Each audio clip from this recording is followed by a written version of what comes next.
2000 वर्ष पूर्व चले जाओ, जब आचार्य कुंद स्वामी इस भूमि पर विहार करते होंगे। इसी भूमि पर जहां आज अपन बैठे हैं, आचार्य कुंद जैसा योगी इस भूमि पर विहार करता था। कल एक पुस्तक में पढ़ रहा था, बहुत सारा तेलंगाना आंध्रा का जो क्षेत्र है पहले तमिलनाडु में था। तो उसने लेखक ने लिखा है कि वर्तमान में जो आंध्रा और तेलंगाना में क्षेत्र है, कुंद स्वामी का जो जन्म स्थान था वो पहले आंध्रा का जो क्षेत्र था वो तमिलनाडु में लगता था। भारत विभाजन के बाद बहुत क्षेत्र इधर उधर हुए।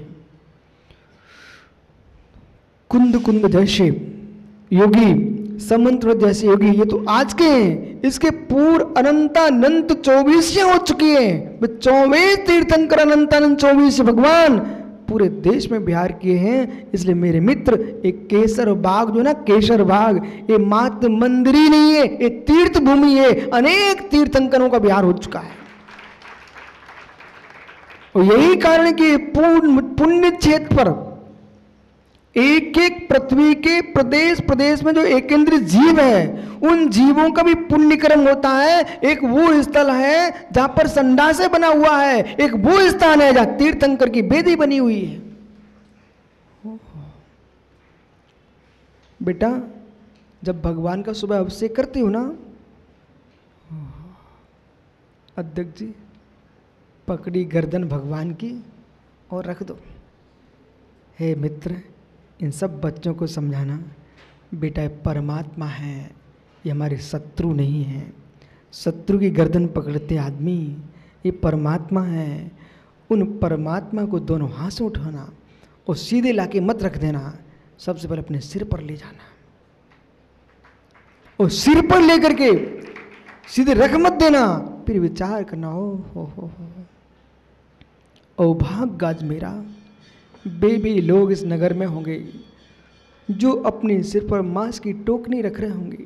बेबी नगर में लोग होंगे जो अपने सिर पर मल की टोकनी रख के जा रहे हैं। बेबी नगर में लोग होंगे जो साग भाजी की टोकनी लिए जा रहे होंगे। बेबी नगर में लोग होंगे जो सुबह से अपने मोड़ा मोड़ियों के नाक कान पहुंच रहे होंगे। औभाग्य मेरा है, मैं 3 लोग के नाथ मेरे सिर पर विराजमान है।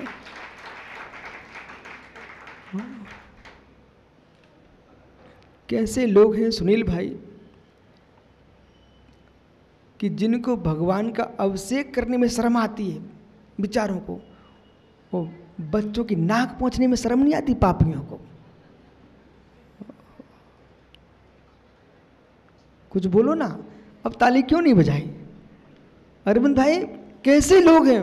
बोले धोती पहनने में शर्म आती है, अभिषेक करने में शर्म आती है, महाराज को आहार देने में शर्म आती है।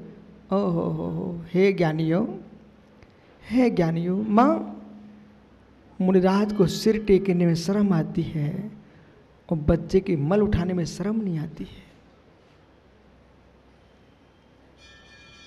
क्या कह रहे आचार्य भगवान? इसलिए प्रतिक्षण प्रतिपल ऐसा चिंतन करो, ऐसा मनन करो, अपनी आयु के एक एक पल को औभाग्य में बदलो मित्र, सौभाग्य में बदलो।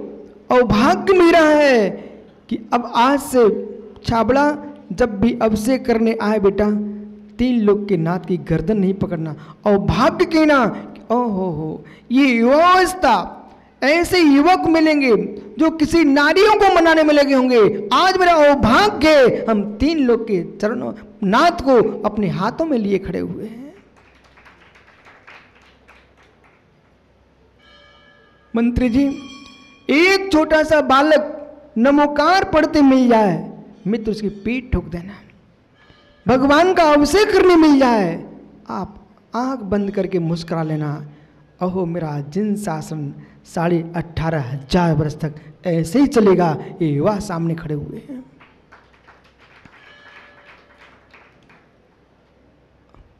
बस अपने लिए जीना नहीं, अपने लिए जीना नहीं बालकों, बेटा अपने लिए नहीं जीना है। एक एक युवा में, एक एक बालक में, एक एक बालिका में जिन धर्म देखना, वो हमारा जीवन जिन शासन के लिए है, जिन धर्म के लिए है मित्र, अपने लिए नहीं है। अपने लिए कुछ भी नहीं चाहिए। यात्रा करो। दोनों नयों पर दृष्टि जब तक नहीं जाएगी तब तक वस्तु स्वभाव की विवेचना नहीं हो सकती है। व्यवहार से ऐसी व्याख्या करना और निश्चय से प्रवचन सार सुनना। हे मित्र, यदि आपने व्यवहार नहीं की, व्याख्या नहीं की, तो व्यवहार तीर का नाश हो जाएगा, और निश्चय की व्याख्या नहीं की तो निश्चय तीर तत्व ज्ञान का लोप हो जाएगा। इसलिए दोनों की आवश्यकता है।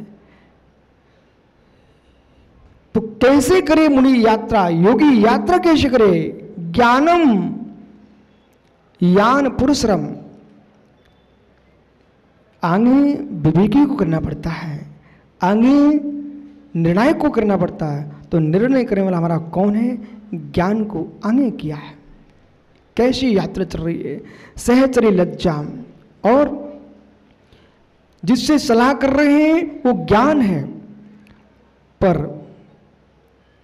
कोई मित्र साथ में होता है, मित्र साथ में होता है। माँ कहीं भी जाओ सखी साथ में है तो अच्छी यात्रा होती है, यानी मित्र साथ में है, समवैश्य, तो यात्रा का अलग ही आनंद होता है। बराबर है ना? अलग ही आनंद होता है। ऐसे ही वे योगेश्वर यात्रा कर रहे हैं, और यात्रा करते करते अपने साथ लेके सखी को जा रहे हैं। सखा ले जा रहे हैं कौन? सहचरी लज्जा, संपूर्ण सागर।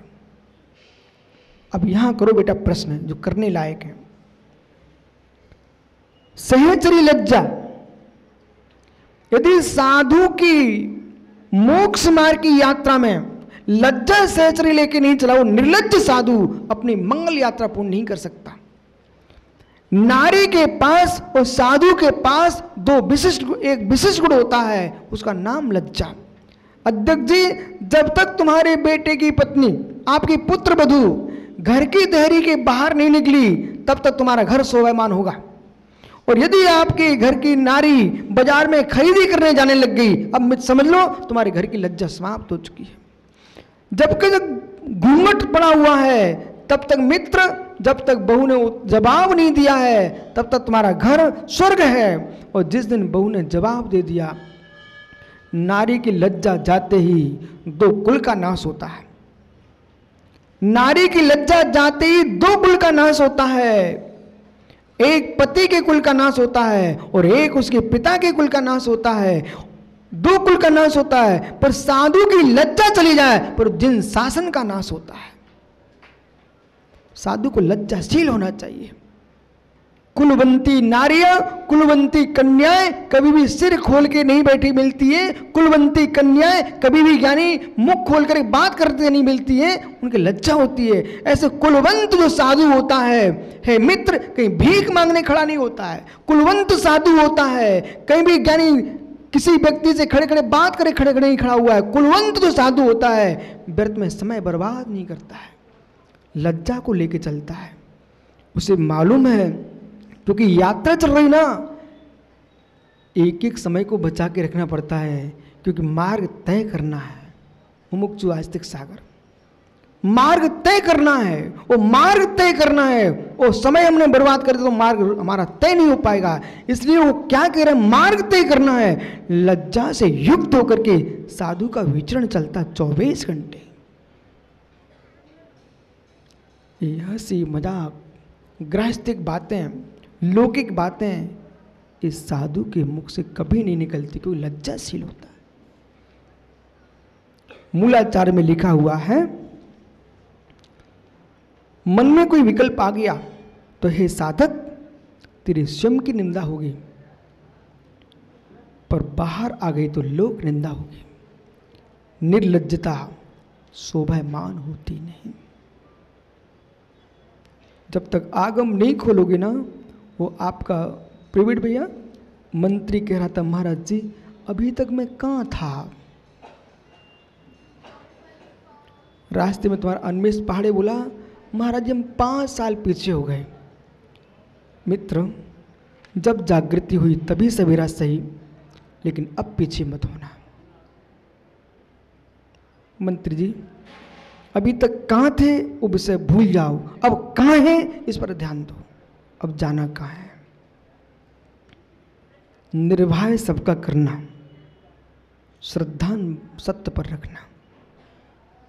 एक शब्द को बहुत अंदर में सुनना, डायरी पर नोट करना अध्यक्ष जी। निर्भय सबका करना, बासल सबके साथ रखना, सामाजिक एकता को बना के रखना, पर हे मित्र श्रद्धा वहीं जाएगी जहाँ सत्य होगा। नहीं समझ में आया? श्रद्धा वहीं जाएगी जहाँ सत्य होगा।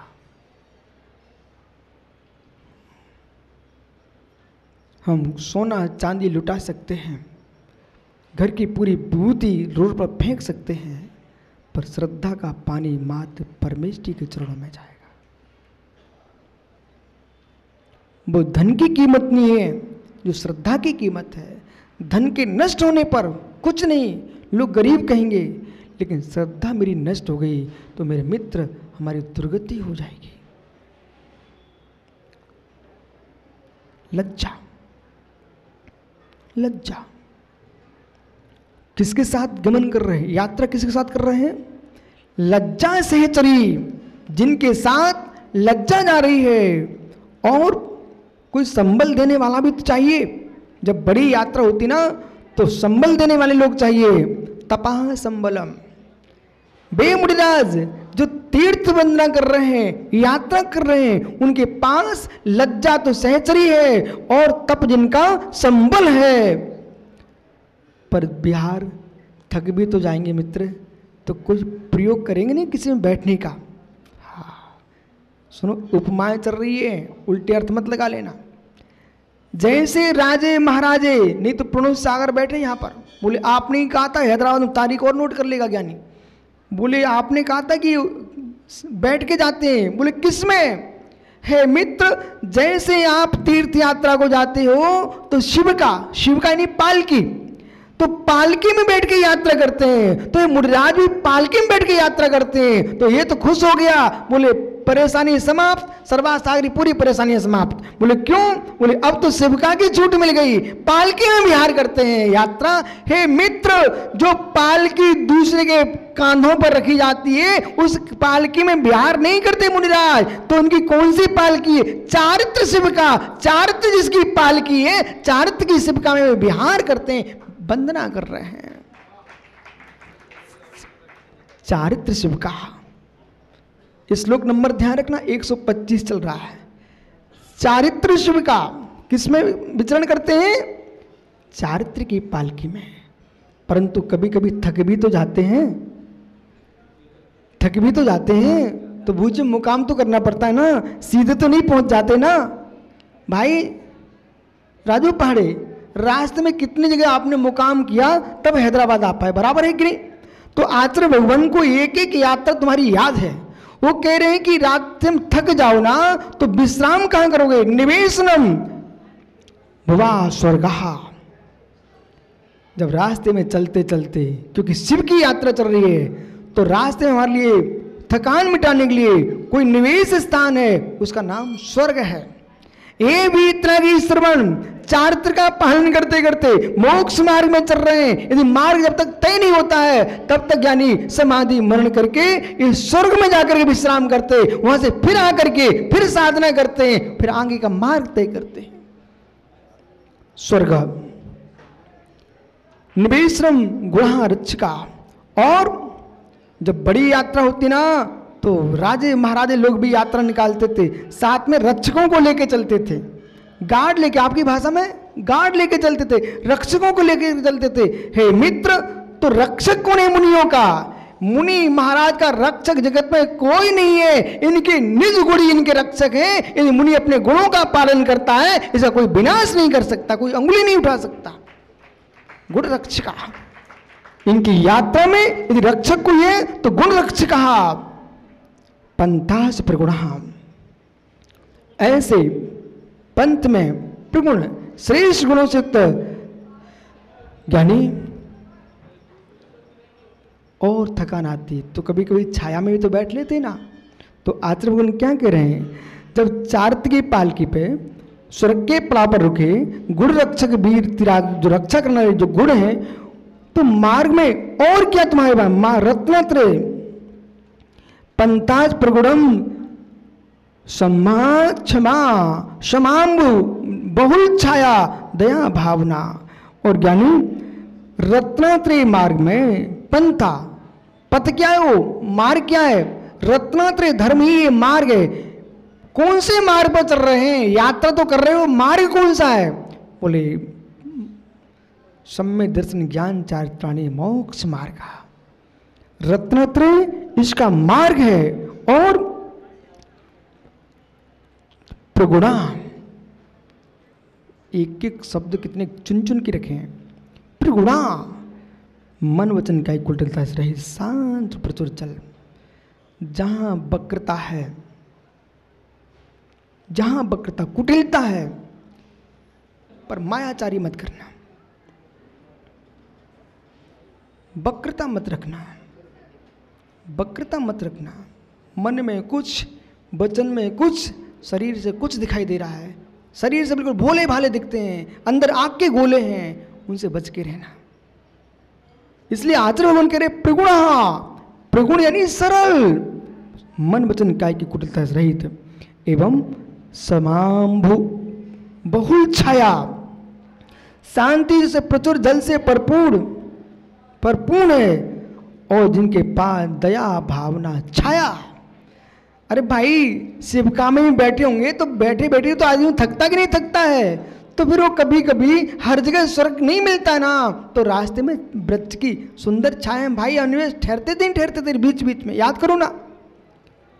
तो जैसे आप सुंदर बरगद की शीतल छाया में, आम्र वृक्ष की शीतल छाया में जैसे बैठते ना, ऐसे दिगंबर हुई त्यागी श्रवण मोक्ष मार्ग की यात्रा में ये छायादार कोई वस्तु है, दया छाया।